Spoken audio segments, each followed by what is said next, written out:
تتنزل عليهم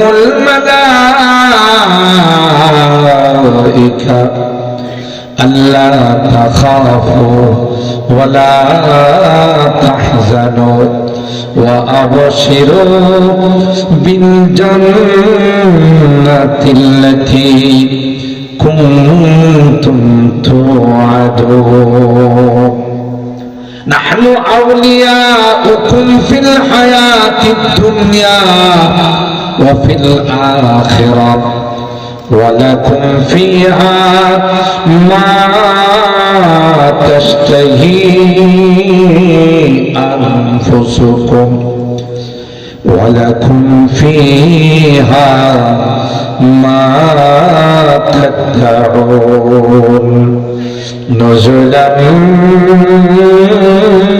من غفور رحيم الله أكبر আল্লাহ পাক দেখো যারা জবানে স্বীকৃতি দিল রব্বুনাল্লাহ আমাদের রব আর কেউ না আমাদের রব হলেন একমাত্র কে সবাই কয় না জোরে বলেন কে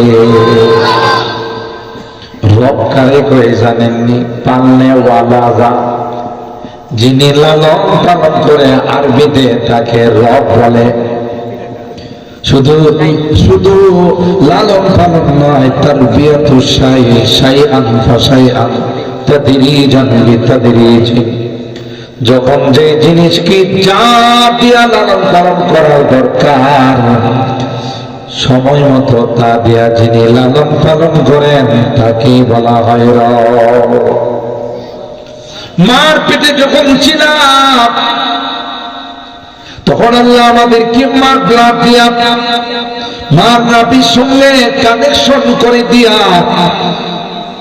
মা যা খাইতো সেখান থেকে আমি রক্ত চুষে আহার গ্রহণ করতাম দুনিয়াতে আসার পর আল্লাহ করে না না ওই খাবার আর চলবে না এই জন্য মার বুকের মধ্যে আমার খাবার রেডি করে রাখছে ওই খাবার দীর্ঘদিন চলবে না তাই আল্লাহ পাক দুনিয়ার মধ্যে আমার খাবার উৎপাদন করছে জমিনের মধ্যে চাল বাগানের মধ্যে ফল ফসল নদীর মধ্যে মাছ সুবহানাল্লাহ কে বানাইছে বৈজ্ঞানিকরা কয় মানব যে জিনিস বেশি খায় সে জিনিসের উৎপাদন বেশি হয় বরকত বেশি হয় কোরবানির সময় গরু জবাই করেন না আপনারা এক সময় বাংলাদেশে কত কোটি কোটি গরু জবাই হয় তাই না তাই বললে কি বাংলাদেশ স্বাধীন হওয়ার পর আজ পর্যন্ত কোনো গরু শর্ট পড়ছে আজকে বাজারে গিয়ে গরুর গোশত পাইছে না কেন গরু নাই এই কথা কোনোদিন শুনছেন না বরং যে জিনিস মানব যত বেশি খায় আল্লাহ রাব্বুল আলামিন সেই জিনিসের উৎপাদন বেশি করে কোনদিন শুনছেন যে মাছ পায় নাই মাছের উৎপাদন বন্ধ মাছের ফিশারি মাছ চাষ করা হয় নদীর মধ্যে আল্লাহ মাছ দেন ঠিক কিনা যে জিনিস মানুষের রিজিক ওই জিনিসের উৎপাদন বেশি সুবহানাল্লাহ আপনাদের তারো এলাকায় কুকুর আছে না নাই ভাদ্র মাস আসলে এক একটা কুকুর 1 ডজন বাচ্চা দেয় কোনটা হাফ ডজন দেয় তাই না কিন্তু বছর শেষে তালাশ করলে কয়টা কুকুর খুঁজে পাওয়া যায় কোনটা রিক্সার নিচে পয়রা মরে কোনটা সিএনজির কোনটা অটো কোনটা এমনি মরা যায় অথচ গরু একটাই বাছুর দেয় তাই না ছাগলে না ও 2-3টা বাচ্চা দেয় গরু একটাই দেয় আর কুকুরে 12টা দেয় এরপরেও শেষ পর্যন্ত দেখা যায় 3-4টা খুঁজে পাওয়া কেন এই কুকুর মানুষের খাবার না এই জন্য তার মধ্যে বরকত নাই গরু মানুষের খাবার ছাগল মানুষের খাবার মুরগি মানুষের খাবার এই জন্য যতই তাকে ব্যবহার করা হয় ততই আল্লাহ বরকত বাড়িয়ে দেন রিজিকগুলো কে দিতেছেন মাছ দিয়ে, সবজি দিয়ে, ধান দিয়ে, গম দিয়ে, গোশত দিয়ে, কত রকমের রিজিক ব্যবস্থা করতেছেন কে? আল্লাহ। তিনি হলেন রব্বুল আলামিন। শুধু আমার আপনার রিজিক নয়, গোটা বিশ্বের যত প্রাণী আছে সবগুলো রিজিকের ব্যবস্থা কে করে? জঙ্গলের মধ্যে কি বড় বড় হাতি, আমি যদি একটা হাতি পাই, দেখা যাবে যে সব বিক্রি করেও এর খাবার দেওয়া যাবে না, এত খায়। সিংহ, বাঘ, যত রকমের হিংস্র প্রাণী আছে, এগুলোর খাবার কে দিতেছেন? মানুষ যখন এগুলোর খাবারের দায়িত্ব নিয়ে চিড়িয়াখানাতে ঢোকা, দেখবেন স্বাস্থ্যমন্ত্রী হয়ে যায়, একবারে শুকায়া হাড্ডি মাড্ডি বের হয়ে যায়। ভোর রাত্রে এরা আল্লাহর কাছে কান্না করে আর বলে, মালিক, জালেমরা আমাদেরকে জঙ্গল থেকে ধরে নিয়ে আসছে, ঠিক মতো আমাদের খাবার দেয় না, আর যাই কিছু খাবার আমাদের জন্য বরাদ্দ হয়, এই শয়তানগুলো, জালেমগুলো এখানে যায় দুর্নীতি করে। পশুর খাবারও দুর্নীতি করে, জানেন? খাবার বরাদ্দ হইল কথার কথা 5,000 টাকা, কিনে হইলো 2,000 টাকা। খাবার বরাদ্দ হইলো টাটকা গোস্ত কিনার, কিনে হইলো মরা গোস্ত। দুর্নীতি কয় না, একটা কথা আছে না, স্বর্ণকার বলে মার কানের স্বর্ণ, কি বলে? দুর্নীতি করতে করতে এমন বদভ্যাস হয়ে গেছে, সবখানেই দুর্নীতি। আশ্চর্য হয়ে গেলাম, ঢাকা শহরের রাস্তাঘাটে তো দোকানপাট বসা, এটা আগে দেখছি, একটু বাড়ছে। এবং দিদিকে যে আপনাদের এলাকা রাস্তাঘাটে দোকানপাট বসা, এলাকা দিয়ে রাস্তা দিয়ে চলা যায় না, এটির পিছনে চান্দা খায়, দুর্নীতি করে। আল্লাহ রাব্বুল আলামিন বলেন, প্রত্যেকটা প্রাণীকে সময় মতো তার খাবার দেওয়ার দায়িত্ব আমি আল্লাহ সুবহানাল্লাহ। ঠিক না? আমাদেরকে যেমন আল্লাহ টাইম টু টাইম খাবার পৌঁছা, প্রত্যেকটা প্রাণীকেও টাইম টু টাইম খাবার দেন কে? বলুন কে দেয়? আপনাদের তারোয়া এলাকার গাছগাছালিতে যে পাখিগুলো বাসা বানায়া থাকে, ওদের তো তারোয়া বাজারে কয়েকটা দোকান আছে, কয় না? তারোয়া বাজারে দোকান আছে, মাঠে ময়দানে জমিন আছে, ব্যবসা বাণিজ্য তো অবশ্যই আছে, চাকরি নকরি। কোনদিন শুনছেন পত্রিকায় আসছে এই কথা যে তারোয়া এলাকার বেশ কিছু পাখি না খায় মারা গেছে? বলে না, কিছুই বলে না, ঠিক কিনা বলেন? কোনো অভিযোগ নাই। আমি বয়ানে বলি, পাখিগুলো সকালবেলা খালি পেটে আল্লাহর কাছ থেকে রিজিকের প্রার্থনা করে বের হয়, সন্ধ্যার সময় ভরা পেটে আইসা বাসার মধ্যে আশ্রয় নেয়। সুবহানাল্লাহ।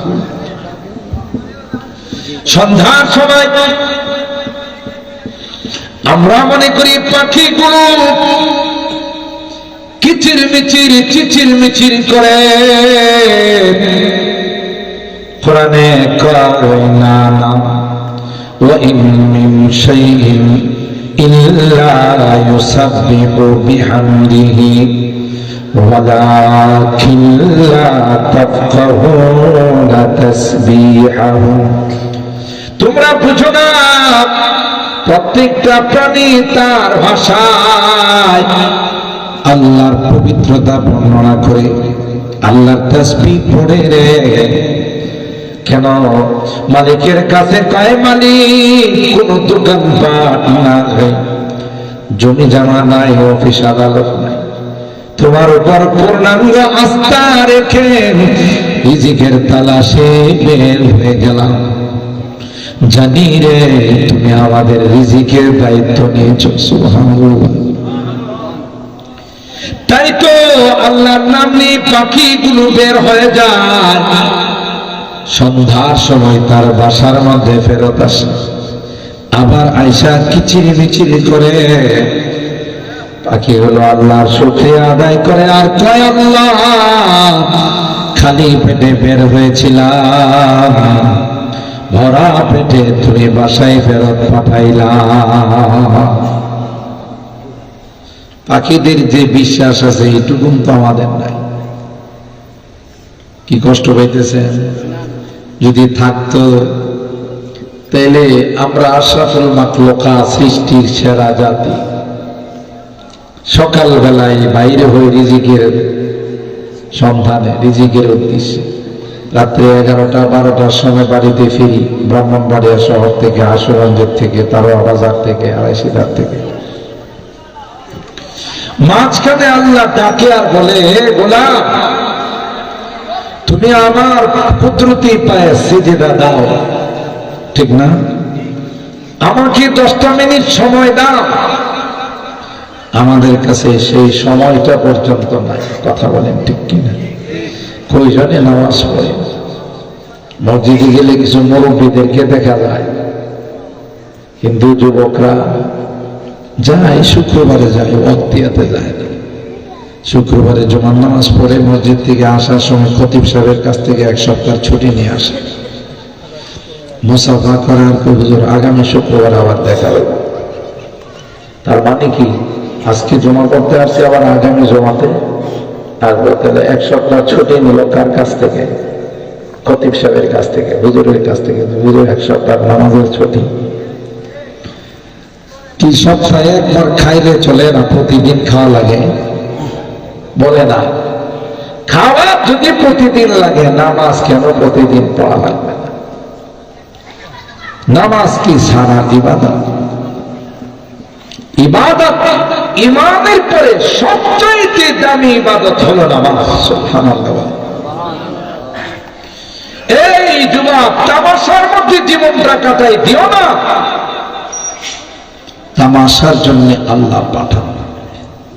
আইশো ইশরাত কে লিয়ে ইনসান হি, আইশো ইশরাত কে লিয়ে ইনসান হি, याद रख तू बंदा है मेहमान नहीं।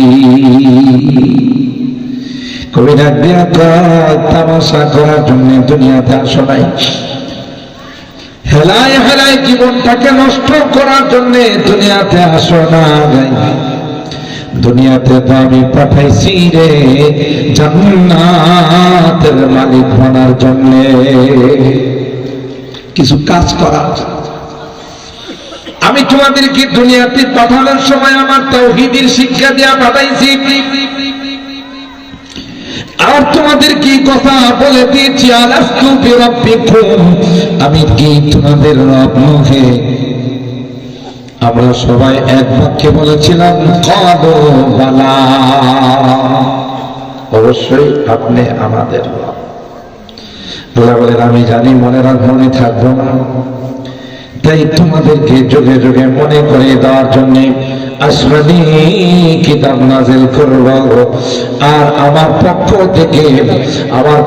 থেকে রাসূল এবং নবীদেরকে পাঠাবো। সুবহানাল্লাহ। বলেন, হযরত আদম থেকে নিয়ে আল্লাহ নবী পাঠাইলেন, আসমানি কিতাব নাযিল করলেন।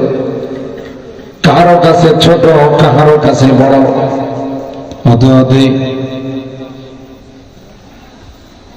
সবার শেষে আল্লাহ পাঠাইলেন আমার আপনার নবী, বিশ্বনবী রাহমাতুল লিল আলামিন, সকল নবীদের সরদার, সকল নবীদের ইমাম,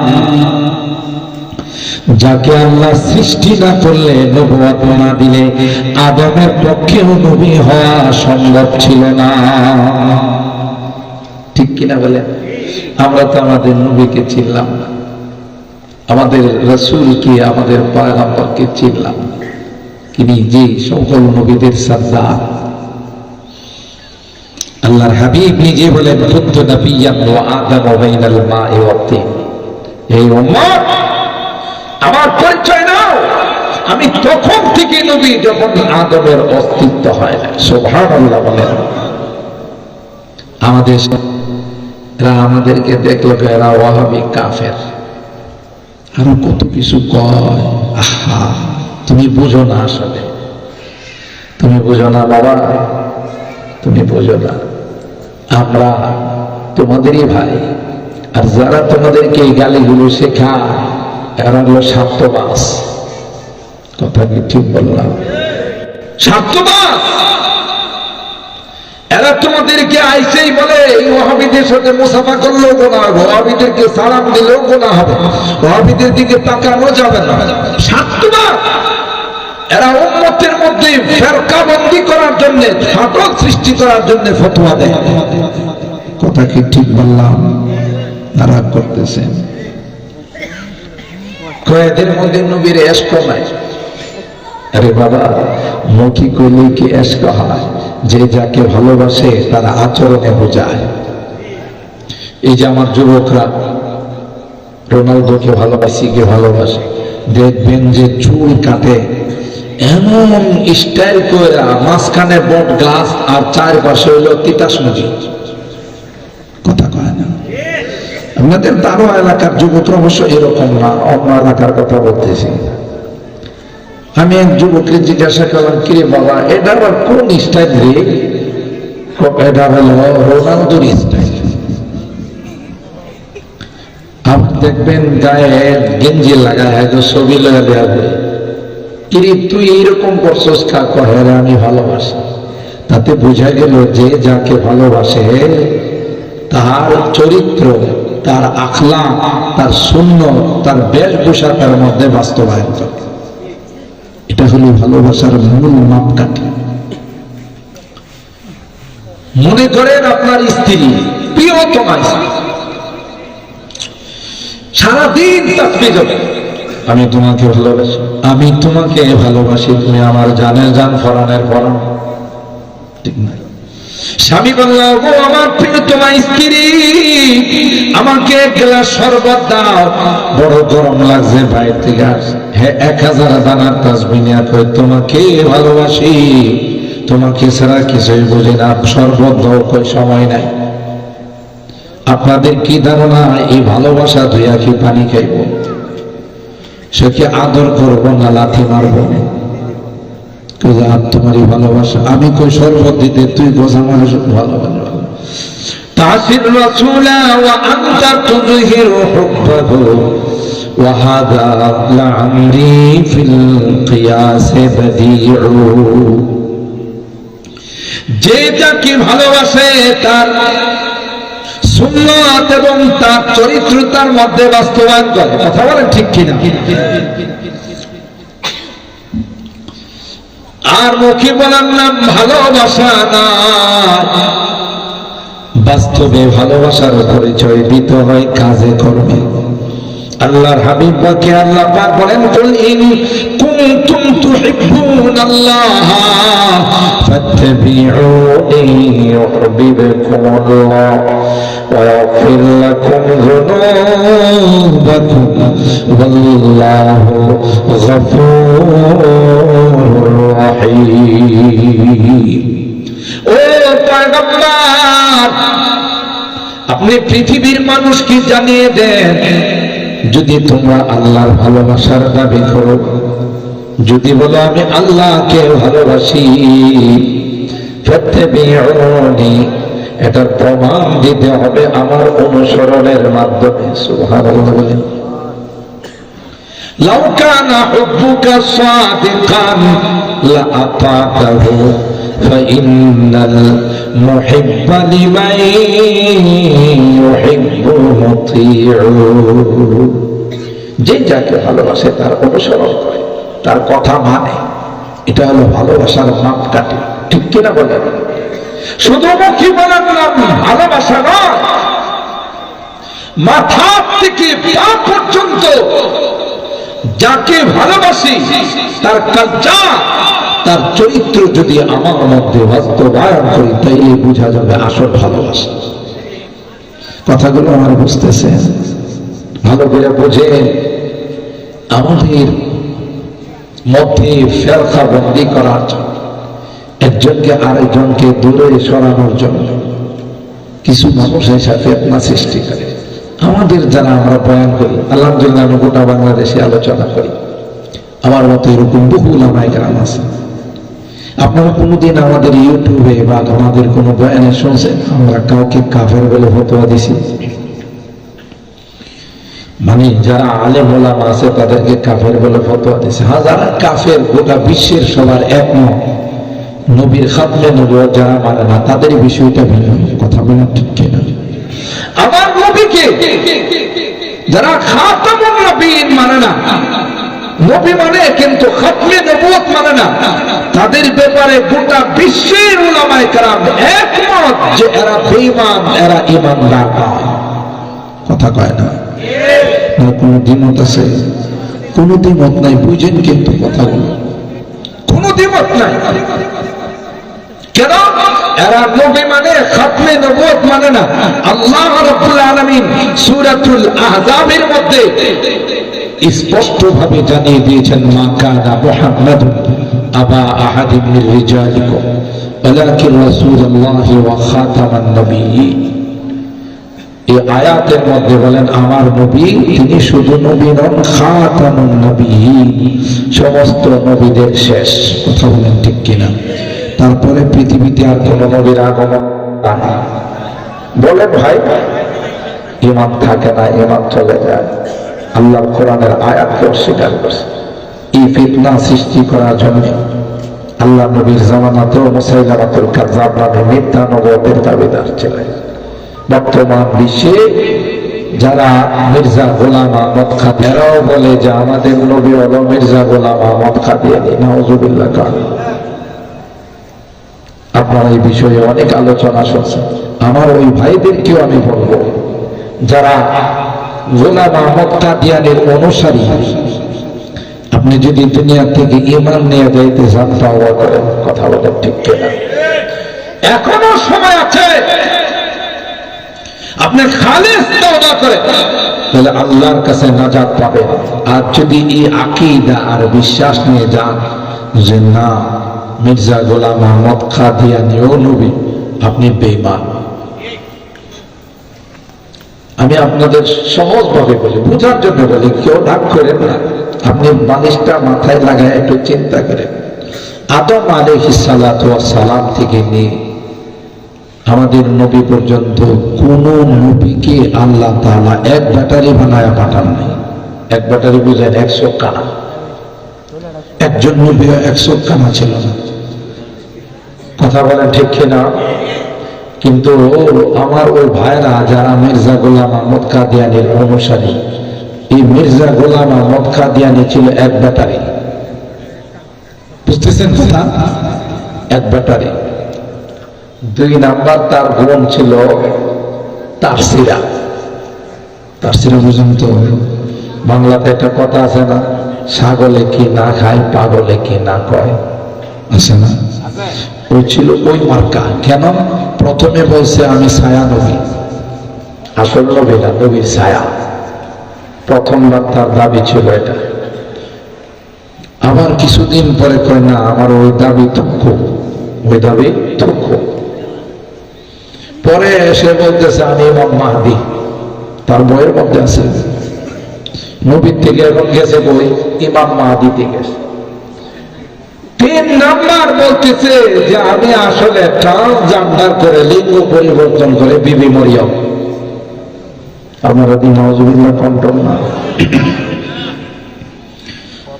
মির্জা গোলাম আহমদ কাদিয়ানী কি পুরুষ না মহিলা? পুরুষ কি কোনোদিন মহিলা হতে পারে? হ্যাঁ, যে বলতেছে আমি বিবি মরিয়ম। একজন জিজ্ঞাসা করে মহিলাদের তো মাসিক কিছু সমস্যা আছে, এটা কি তোমার হয়? আমার হয়। তার কি সব ঠিক আছে না শিখছে? সব তাফসীর। এরপরে কোন নবীকে আল্লাহ রাব্বুল আলামিন বাথরুমে ফালায়া মারেন নাই। যত নবী পৃথিবীতে আসছে আজরাইল আলাইহিস সালাম আয়েশা সালাম জানাইছেন যে আল্লাহ আপনাকে ডাকছেন, আর হের মৃত্যু হয়েছে টয়লেটে। কথা কয় না? এই জন্য মাদ্রাসার ছাত্ররা যখন বাথরুমে যায়, একজন আরেকজন জিজ্ঞাসা করে দোস্ত কই যাও? কাদ্দানি অফিসে যাই। কথা কয় না? কাদ্দানি অফিসে যাই, কারণ কাদিয়ানীদের নবী যেহেতু এখানে মরছে, এদের বড় অফিসটা করে। সবাই বুঝতেছেন? বাথরুম আপনি নবুয়তকে যারা মানে না আমরা তাদেরকে কাফের বলি, পৃথিবীর কাউকে আমরা কাফের বলি না। কেন? এটা সরাসরি আল্লাহর নবীর নবুয়তকে, খাতমে নবুয়তকে অস্বীকার করা হয়, কোরআনকে অস্বীকার করা হয়। কথা বলেন ঠিক কিনা? কিন্তু আমাদের সমাজে কিছু আলেম ওলামা আছে, আল্লাহ তাদের হেদায়েত নসিব করেন, আমাদের সকলকে তাদের এই খপ্পর থেকে বাঁচার তৌফিক দান করেন। আমিন বলেন। আপনি বুকে হাত দিয়ে বলেন, আয়েশাই বলে দেওবন্দিরা কাফের, ওয়াহাবিরা কাফের। আয়েশা, আরে বাবা রে বাবা, আমাদেরকে এমন কাফের বানায়, জিন্দা থাকলেও কাফের, মরলেও কাফের। কথা কয় না? কি ফতোয়াতে জানেন? এই ওয়াহাবিরা, মৌলবীরা, দেওবন্দিরা, এরা তো জিন্দা থাকতে তো কাফের আছে, মরলেও কাফের। মরার পরে যে গুরুস্থানে তাদেরকে দাফন করবে, ওই কবরের থেকে যে ঘাস উঠবে, এই ঘাস যদি কোনো গাভীয়ে খায়, এই গাভীর দুধ যদি কে খায়, হ্যাঁ কাফের। চিন্তা করছেন? আরে বাবা, মহিলা গেছে গড়ের কাফের, তুমি বলো যে বালতিতে দুধ নেই, বালতিটাও কাফের। বুঝা উচিত যে না, এই গাড়িটা বড় জঘন্যতম গাড়ি। হাদিসের মধ্যে আসে, বাস্তবে যদি সে কাফের না হয়, আসমানের মধ্যে গাড়িটা চক্কর খায়। চক্কর খাওয়ার পর যারে বলছে হে তো কাফের না, হে তো ইমানদার, হে তো পাক্কা দিনদার, নবীর আশিক,